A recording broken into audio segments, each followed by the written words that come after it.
ওই ডাক তো তোমাকে স্বয়ং আল্লাহ ডাকিতেছে। আল্লাহ তো ডেকে ডেকে বলে, ইয়া আইয়ুহান নাসু মা গররাকা বিরাব্বিকাল কারীম, ইয়া আইয়ুহান নাস মা গররাকা বিরাব্বিকাল কারীম। ওরে দুনিয়ার মানুষ তোমার কি হইল? ওরে দুনিয়ার মানুষ তোমার কি হইল? তুমি কি করিয়া আমার মতো দয়াবান আল্লাহকে ভুলে গেলা? তুমি কি করিয়া আমার মতো দয়াবান আল্লাহকে ভুলে গেলা?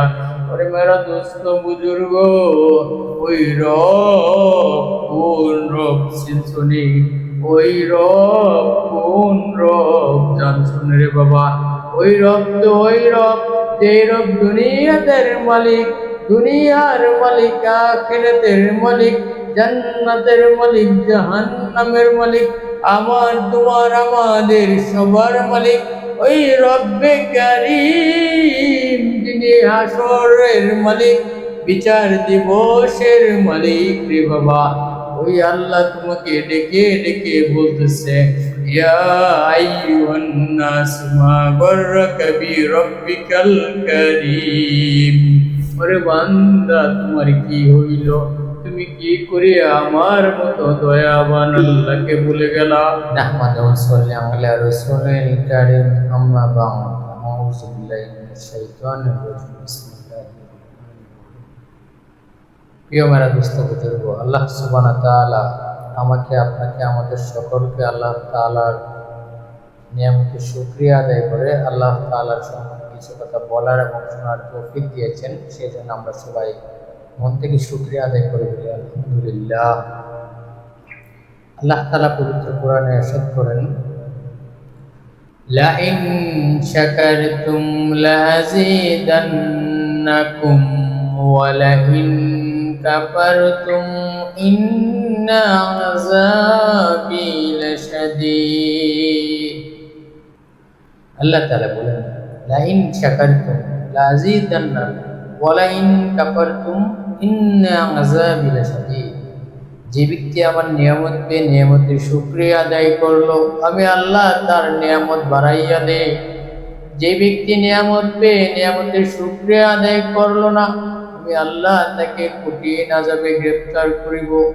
ওরে বান্দা, দুই চক্ষু মিলিয়া একটু চিন্তা করিয়া দেখো যে আল্লাহ তাআলা আমাদেরকে কত নিয়ামত দিয়েছেন, আমরা তার কতটুকু শুকরিয়া আদায় করি। আমরা যদি শুধুমাত্র একটি শ্বাস দিয়ে আমাদের ভিতর দিয়ে বের হয়, আমাদের যে শ্বাস নিঃশ্বাস আমরা যে বের করি, ওই অক্সিজেন বা কার্বন ডাই অক্সাইড, ওই একটা অক্সিজেনের টানের শুকরিয়া যদি আমরা জন্ম থেকে মৃত্যু পর্যন্ত, কিয়ামত পর্যন্ত আলহামদুলিল্লাহ বলে শুকরিয়া আদায় করতেই থাকি, তারপরেও আল্লাহ তাআলার নিয়ামতের শুকরিয়া আদায় করা শেষ হবে না। ওরে মেরা দুস্থ বুজুর্গ, যদি আমি আমার দিকে, নিজের দিকে চিন্তা করি, আমরা যদি নিজের দিকে তাকাইয়া একটু দেখি যে আল্লাহ তাআলা আমাদের নিজের শরীরের ভিতরে কি কি নিয়ামত দান করিয়াছেন। আমি যদি দেখি যে আল্লাহ তাআলা আমাদেরকে দুই চক্ষু দান করিয়াছেন, দুইটা কান দিয়েছেন, নাক দিয়েছেন, মুখ দিয়েছেন, দুইটা হাত দিয়েছেন, দুইটা পা দিয়েছেন রে বাবা। ওই পা দিয়ে আমি কি কি কাজ করি, ওই হাত দিয়ে আমি কি কি কাজ করি, ওই জবান দিয়ে আমি কি কথা বলি, ওই চক্ষু দিয়ে আমি কি দৃশ্য দেখি। ওরে বান্দা, ওই কান দিয়ে আমি কি শুনি। আল্লাহ তাআলার নিয়ামতের শুকরিয়া কি আমরা আদায় করতে পারতেছি? আল্লাহ তাআলার নিয়ামতের শুকরিয়া কি আমরা আদায় করতেছি কিনা? যদি একটু চিন্তা করে দেখো রে বাবা, যেই ব্যক্তি তার জবানের হেফাজত করিবে আল্লাহ তাআলার নিয়ামতের শুকরিয়া আদায় করার জন্য, যেই ব্যক্তি তার কানকে হেফাজত করিবে আল্লাহ তাআলার নিয়ামতের শুকরিয়া আদায় করার জন্য, যেই ব্যক্তি তার দুই হাতকে তার জবানকে রক্ষা করিবে আল্লাহ তাআলার নিয়ামতের শুকরিয়া আদায় করার জন্য, খারাপ কাজ থেকে তার ওই জবানকে বিরত রাখিবে, খারাপ কথা বলা থেকে তার জবানকে হেফাজত করিবে। যেই ব্যক্তি তার ওই দুই পা দিয়ে খারাপ কোনো জায়গায় যদি না যাওয়ার মাধ্যমে যদি আল্লাহ তাআলার নিয়ামতের শুকরিয়া আদায় করে, তাহলে ওই বান্দাটা আল্লাহ তাআলাকে সে খুশি করিতে পারিবে। আর যেই ব্যক্তি আল্লাহ তাআলাকে দুনিয়াতেই আল্লাহ তাআলাকে খুশি করিতে পারবে, সেই ব্যক্তি নিশ্চিত জান্নাতে চলিয়া যাইবে।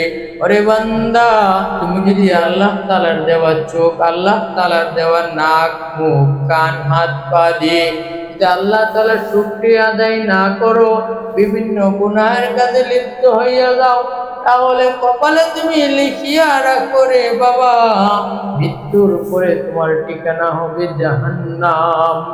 কারণ তোমার দুনিয়ার অন্য সকল কাজ যদি তুমি বাদও দেয়া দাও, যদি তুমি নিজের শরীরে হাত পা কান মুখ জবান দিয়ে তুমি যেই কথাগুলো বলতেছো, যেই দৃশ্যগুলো তুমি দেখতেছো, যে কান দিয়ে তুমি যা শুনতেছো, ওই কান তো বাবা তোমার না, ওই চোখ তো বাবা তোমার না, ওই জবান তো বাবা তোমার না, ওই হাত তো বাবা তোমার না।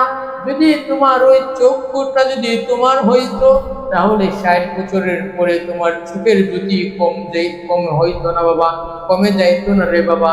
তোমার ওই মাথার চুল, ওই মাথাটা যদি তোমার হইতো, ওই চুলটা তোমার 50-60 বছর পরে সাদা হইতো না রে বাবা। তোমার ওই জবানটা, ওই দাঁতগুলা যদি তোমার নিজের হইতো, তাহলে ওই দাঁতগুলা কখনোই তোমার পরে যাইতো না রে বাবা।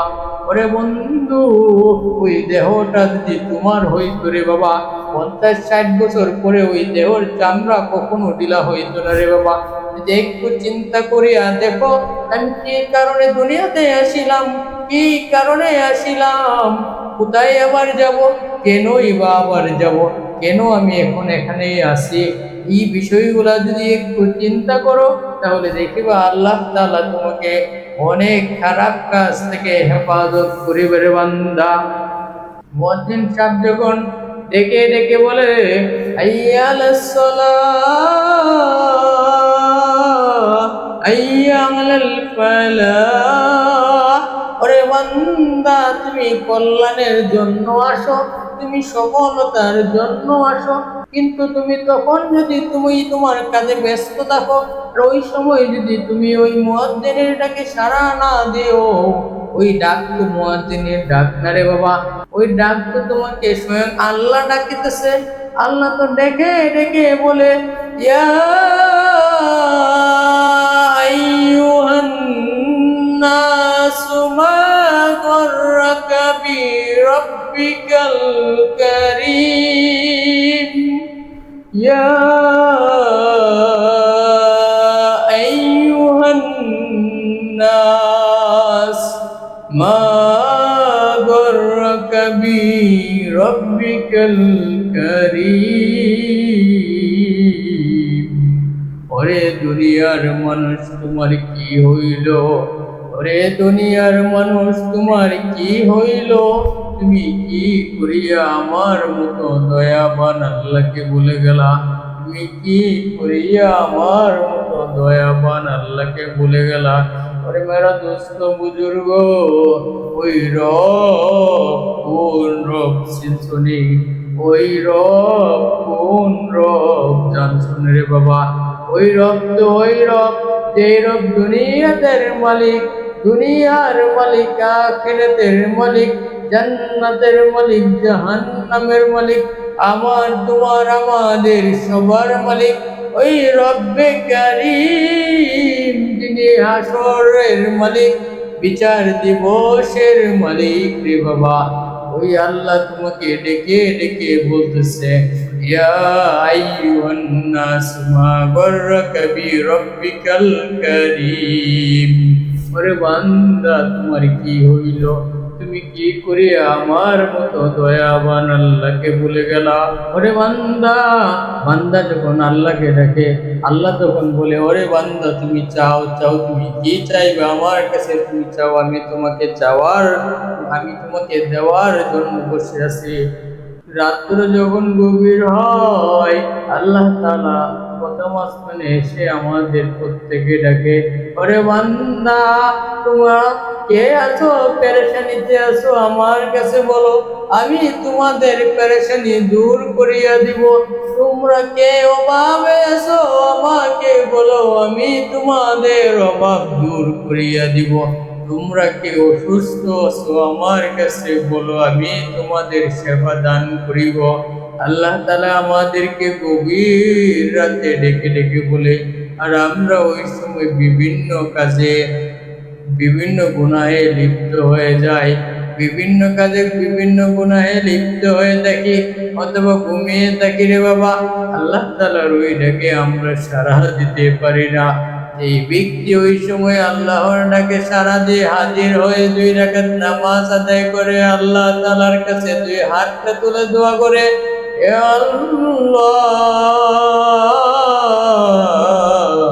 জীবনে কত গুনাহ করেছি, অন্যায় করেছি, ভুল করেছি, ভুল পথে চলে গেছি, আমার চোখের হেফাজত করিতে পারি নাই, আমার জবানের হেফাজত করিতে পারি নাই, আমার 2 হাতের হেফাজত করিতে পারি নাই, আমার 2 পায়ের হেফাজত তো আমি করিতে পারি নাই, আমার ওই কানের হেফাজত তো আমি করিতে পারি নাই। ও আল্লাহ, আপনার দেওয়া এত এত নিয়ামত, এত নিয়ামতের কোন শুকরিয়াই তো আদায় করিতে পারি নাই। ওগো আল্লাহ, আমি কত নাফরমানি করেছি, কত গুনাহ করেছি গো আল্লাহ, জেনে বুঝে না বুঝে কত গুনাহ করেছি। এইভাবে যদি আল্লাহ তাআলার কাছে 2 হাতটা তুলে চোখের পানি ফেলে আল্লাহর কাছে তওবা করে আল্লাহর কাছে মাফ চাইতে পারে রে বান্দা, যেই ব্যক্তি আল্লাহ তাআলার কাছে ওই সময়টাতে তওবা করে আল্লাহর তাআলার কাছে মাফ চায়, তার তওবাটা যদি তওবার মতো তওবা হয়, আল্লাহ তাআলা তার জিন্দেগীর সমস্ত গুনাহগুলি মাফ করিয়া দেন। শুধু মাফ করিয়া তো দেন না, মাফ করিয়া তো শুধু দেন না, তার ওই জিন্দেগীর গুনাহগুলিকে নেকি দ্বারা ভরপুর করিয়া দেন। এত দয়ার মাওলা, এত মায়ার মাওলা, আমরা তো চিনলাম না, শয়তানের ধোঁকায় পড়িয়া ওই রব্বে কারীমকে আমরা তো গেছি ভুলিয়া। ওই রব, যে রবের নিয়ামতের কোন শুকরিয়াই আমরা আদায় করিতে পারি না, ওই রব, যেই রবের কোন নিয়ামতের শুকরিয়া তো আমরা আদায় করিতে পারি না। ওরে বান্দা, জীবনে কত গুনাহ করিতেছি, জীবনে কত অন্যায় করিতেছি, ওই আল্লাহ যদি চায়, ওই আল্লাহ যদি বলে, এর জবাব কি দিব? মৃত্যুর পরে আমাদের কি হবে, মরণের পরে আমাদের কি হবে, কবরে যাওয়ার পরে আমাদের কি হবে, আমাদের হাসর হবে কিভাবে, আমাদের সিরাত আমরা পার হব কিভাবে, এই বিষয়গুলো যদি কেউ চিন্তা করে রে বাবা, তাহলে তার দুনিয়াটা হয়ে যাবে সহজ। যে ব্যক্তি দুনিয়ার জন্য মায়ায় পড়ে যাবে, ওই ব্যক্তিকে আল্লাহ তাআলা দুনিয়া থেকে মাত্র সামান্য কিছু দিবে। আর যে ব্যক্তি আখিরাতের জন্য চেষ্টা করবে, আখিরাতে লাভের জন্য দুনিয়াতে থাকা অবস্থায় চেষ্টা করিবে, আল্লাহ তাআলা তাকে দুনিয়াও দান করিবেন, আখিরাতও দান করিবেন রে বান্দা।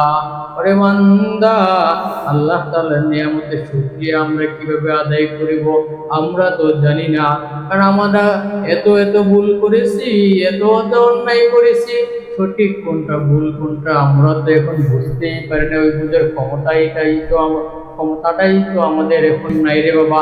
ওই বুঝটা বোঝার জন্য আমাদের রাস্তা হচ্ছে 2টা, এক হচ্ছে সফর আর এক হচ্ছে কবর। ওই কবরে গেলে এক হচ্ছে ভুল ভাঙবে, যে আমরা দুনিয়াতে কি করেছিলাম, কেন করেছিলাম, আমরা তো দুনিয়াতে এত এত ভুল করেছিলাম। হাই হাই, যে দুনিয়াতে থাকা অবস্থায় জানতে পারতাম যে এই কাজগুলো ভুল। আমি তো নামাজ পড়তেছি, আমার নামাজ তো হচ্ছে না, আমি তো নামাজ পড়তেছি, আমার নামাজ তো হচ্ছে না, আমি তো দান করে দিচ্ছি, আমার দান তো কবুল হচ্ছে না। কেন হচ্ছে না, কি কারণে হচ্ছে না? যদি আমি দুনিয়াতে থাকা অবস্থায় জানতাম, তাহলে আজকে আমার কবরটা হয়ে যেত জান্নাতের বাগান। যদি আমি দুনিয়াতে তাকে অবস্থায় জানতাম তাহলে আমার আজকে জাহান্নামের আযাব থেকে আমি বেঁচে যাইতাম। ওরে বান্দা, আরেকটা রাস্তা হচ্ছে তো সফর। যদি কোনো ব্যক্তি দিনদার ব্যক্তিদের সাথে সফরে যায় তাহলে আল্লাহ তাআলা তার ওই ভুলগুলা তাকে ধরিয়ে দেন। আল্লাহ তাআলা বিভিন্ন মাধ্যমে সে তার ভুল সেটা বুঝতে পারে, ওই ব্যক্তি তার নিজের ভুল বুঝতে পারে ওইখান থেকে সে সংশোধন হয়ে যখন ফিরে আসে তখন আল্লাহ তাআলার দিকে সে মুতাওয়াজ্জহ হয়ে নামাজ রোজা যাই করে সব কিছুতেই তার খুশি থাকে। একটা হচ্ছে সফর, যেখানে গেলে আমাদের ভুল ভাঙে, আরেকটা হচ্ছে কবর, যেখানে গেলে আমাদের ভুল ভাঙবে। একমাত্র রাস্তা কবর, যেটাতে যাওয়ার পরে আর ফেরত আসার কোনো সুযোগ নাই রে বান্দা। দ্বিতীয়ত রাস্তা হচ্ছে সফর, যেটাতে গেলে আমার ভুলগুলো সংশোধন করে আমি আল্লাহর কাছে চাইয়া ওই গভীর রাতে যখন আল্লাহ তাআলা আমাদেরকে ডাকে তখন আমি যদি ওই গভীর রাতে আল্লাহ তাআলার কাছে দুই হাত তুলে যদি আমি জিন্দেগীর সমস্ত গুনার জন্য ক্ষমা চাই, আল্লাহ তাআলা অবশ্যই আমার ওই জিন্দেগীর সমস্ত গুনাহগুলিকে মাফ করিয়া অবশ্যই আমাকে ওই গুনাহগুলিকে নেকি দ্বারা ভরপুর করিয়া দিবেন। ওরে বান্দা, ওই সফরে যাইতে আমরা রাজি আছি কিনা? যারা রাজি আছি আমরা একটু দাঁড়িয়ে যাই কষ্ট করে ভাইয়েরা। সুবহানাল্লাহ, একটু দাঁড়িয়ে যাই ভাইয়েরা। যারা যেতে রাজি আছি ওই আল্লাহ তাআলার জন্য মাত্র তিনটা দিনের জন্য আমরা আল্লাহর রাস্তায় বের হয়ে যাই ভাই। যে ভাই নিয়ামতের শুকরিয়া আদায় করবে না, লাইন শাকারতুম লাযিদান্নাকুম ওয়ালাইন কাফারতুম ইন্না আযাবি লাশাদীদ। আল্লাহ তাআলা তাকে কঠিন আযাবে গ্রেফতার করিবে, এত কঠিন আযাবে গ্রেফতার করিবে যা আমরা জানিও না রে বাবা। ওরে বান্দা, কবরের মাটি তো কারোর কেউ না রে বান্দা। ওরে মেরা দুস্থ বুজুর্গ, যখন তুমি মরিয়া যাইবা, কবরে যখন তোমাকে শোয়ানো হইবে, যদি তোমার ঠিকানা হয় জাহান্নাম, কবর তোমাকে এমন ভাবে চাপ দিবে রে বাবা, তোমার এক পাথরের হাড্ডি আরেক পাথর দিয়ে বের হয়ে যাবে। এমন ভাবে চাপ দিবে রে বাবা, ওই চাপের অবস্থা তোমার কি হবে একটু চিন্তা করিয়া দেখিয়াছো কি? ওই কবরে এত সাপ বিচ্ছু থাকিবে যা প্রতিনিয়ত তোমাকে দংশন করিতে থাকিবে রে বাবা। এত সাপ বিচ্ছু কবরে থাকা অবস্থায় তোমার ওই কবরের জিন্দেগিটা কেমন হবে একটু চিন্তা করেছো কি? আমরা তো আল্লাহ তাআলার নিয়ামত, কত নিয়ামত পাইলাম, কত কিছু পাইলাম, সবকিছুর জন্য আমরা সবাই বলি আলহামদুলিল্লাহ। আসসালামু আলাইকুম।